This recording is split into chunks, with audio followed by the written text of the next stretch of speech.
reason why Naziwa in the whole of South Africa as a school is that you are the biggest center ebhala national senior certificate examinations. So i-country yonke kuyaziwa ukuthi eThongwana i-center yakhona iyona eziningi ebhalayo. Lokho kusho ukuthini na? Kusho ukuthi ukuze ama-results ethu as a province abe mahle kufanele ama-results ala ekhaya abe mahle. La ekhaya si-expecta ukuthi nithole 100% ngoba uma ningawutholi ngisho kuthiwa nithola i-percentage ephezulu, mhlambe let's say nithola u-80%.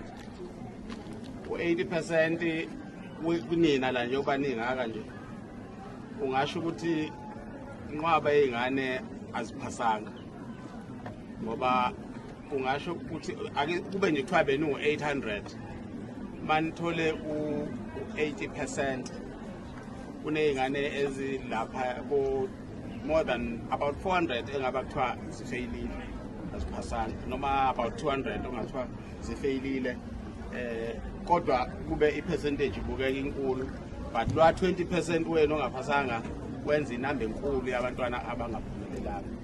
Ingakho nibalulekile in the province and in the whole country. Ngamanye amazwi ngifuna ukuthi amathemba ethu akuningi.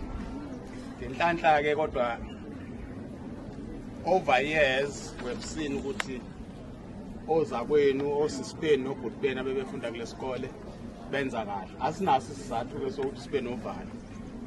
Kunalokho sesiyazi ukuthi nizokwenza kahle nidlule abaka 2024 ngoba nisesikoleni esiphasayo vele.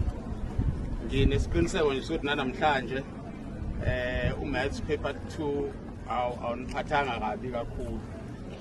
Uthe nje kancane kodwa hayi kabi ngalendlela ukuthi anizophumelela. Siyathemba ke you will maintain the standards that your brothers and sisters who were here before you have sustained over a number of years.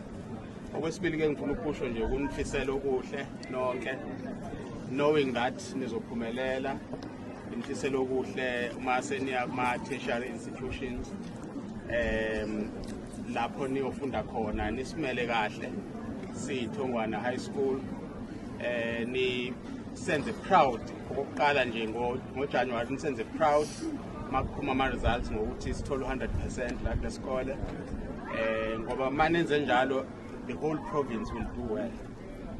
Lokho nje ningakuthathi kancane ukuthi i-province yonke yaKwaZulu Natal imingane. Uma nibona ngoJanuary kujatshulwa kuthiwa i-province yaKwaZulu Natal mhlambe ithole 95%, kobe kungenxa yokuthi nina la nithole 100%. Ni contribute kakhulu ngenxa yokuningi benu number yenu. Ingakho ngithi angithatha ithuba lokunifisela konke okuhle for the rest of the examination, konke okuhle futhi uma seniya kuma-tertiary institutions ngonyaka ozayo. Ngiyabonga abantu abami, niqhubeke niyibambe njalo.